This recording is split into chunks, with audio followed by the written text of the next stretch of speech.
Hi guys, and yeah, welcome back to the channel. Just thought I'd do a quick video of because it's been a while since I did a video, so I think it would have been about a month ago. Yeah, over a month ago at All Fourth Day, and what I wanted to say about that is thanks for all the views. I really appreciate that. It's probably over 750 views now, maybe close to 800, which is the most views I've ever had on a video. So thanks again for that. But the reason for this video is just going to be a short, quick video.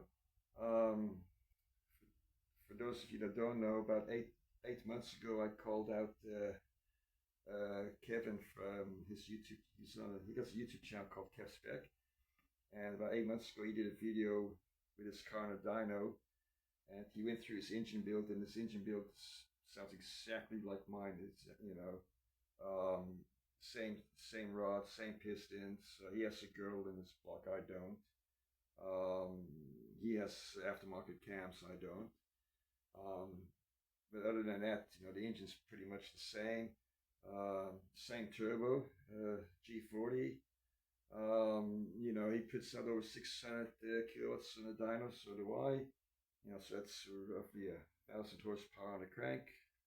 And I've never done anything like that before to call somebody out on, publicly on the socials. But I thought, gee, his build sounds so much like mine. It'd be interesting to see a, two-wheel drive against all-wheel drive. So I called him out, and he accepted. As I said, it's about 8 months ago.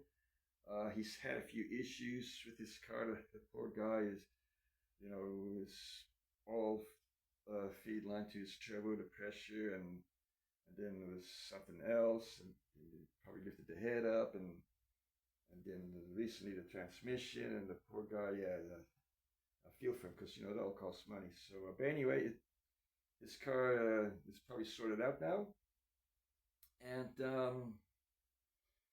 I contacted him, and we're gonna head off the 24th, which is this Saturday. Because today's what, Wednesday? Wednesday the 21st today. I'm changing the oil. Just turn this around. I'm changing the oil in my car, getting ready for this Saturday. As I said, today's Wednesday the 21st. Yeah, happy birthday, Rick. That's my brother up in the Netherlands. But yeah, I'm changing the oil. And normally when I change the oil, I just while the oil drains out, I probably empty the spew can and do a few other things while the oil drains out. Hell, I could even maybe swap put the drag rails on while the oil's draining out. But I thought, now I'll quickly do this video, and well, obviously I got to promote the oil that I use. Nothing but the best. And right. Oh, and I've switched over. I used to use Ryco filters, but I've switched over to because I like to keep things Australian, where I can. I live in Australia. It's an Australian car. Got Australian products. Plastoman, Turbo Smart. I try to keep it all Australian. If I can't get Australian, I go either in Japanese or German or whatever, or American. And I switched over a while ago to these K&N filters. They're actually they're actually cheaper than the Rycos, and they come from the States. So go figure that. And they're made in the States. There's none of this made in China rubbish. But when I first saw these, it has a nut. It has a nut on the top of the filter, and I thought, oh yeah, that's just a gimmick. Me being cynical, I thought, yeah, that's just a gimmick, and that won't work. Usually these filters, they're not that strong. The casing, I thought, that won't work. But anyway, I bought one just to try it out, and guess what? For the territory, it is ideal. I could get it's a 1-inch nut. I could get with a 1-inch socket with an extension. I could easily access the filter, undo it, and then from the top, just spin it off. So that's just something that I find easy, because I change the oil. I change the oil after every meet and after every dyno session, and what I do is I got a tool that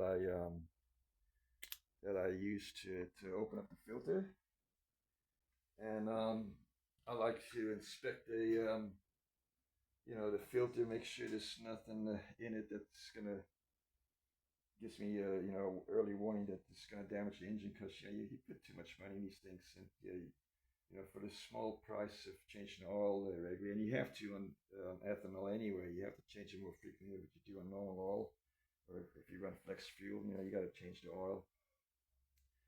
But anyway, getting back to beautiful day out there.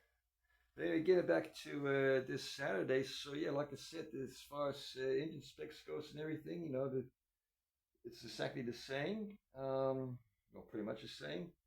The only difference is this is rear-wheel drive, I'm all-wheel drive. However, I think on a drag strip, especially at the heat kit, because Lance and the boys do a really good job there prepping the track.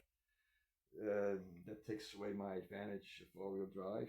I also think, rear-wheel drive with a good set of drag radials probably be, well, probably, I'm pretty confident he'll be quicker off the 60 foot than what I am, and maybe even the 330. But this thing has the mile per hour, so I'm just hoping there'll be enough real estate left to catch up with him. And yeah, I'm hoping for best out of 3 races, so it should be good fun. It's gonna be a nice day.